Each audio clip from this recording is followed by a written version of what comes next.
fits in the approach of diverse nation is impractical and counterproductive. It would hinder the development of the unique talent and perspectives.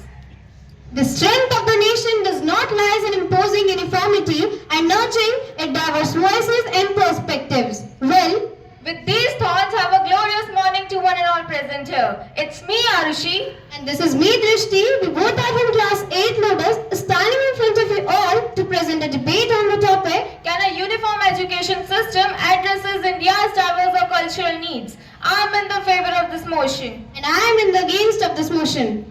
A common curriculum could foster a shared sense of national identity and bridging relational divides. A one-size-fits-all approach might not cater to the unique cultural, linguistic and relational needs of different communities.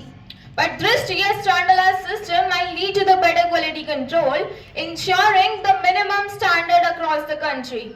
But Arushi, it could lead to the suppression of local languages, cultures and traditions in the favor of dominant national culture. But Drishti, do you know that a uniform system addresses a uniform education system leads to could potentially reduce the disparities in access to quality education, especially in the rural and underprivileged areas.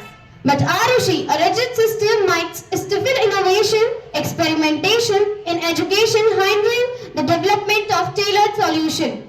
As I have said earlier, that it leads to the talent and perspectives, to the development of talent and perspectives, as a common framework could make it easier for the students to work, to compete on the level of playing field and to move between the states. Ensuring the uniform implementation in a vast and a diverse country like India could be logically complex and expensive. So the conclusion of our debate is, the debate over a uniform implementation could be complex and multifaceted. There are valid arguments on the both sides. Finding a right balance between national identity and relational unity is difficult for any successful education policy. Thank you and have a nice day.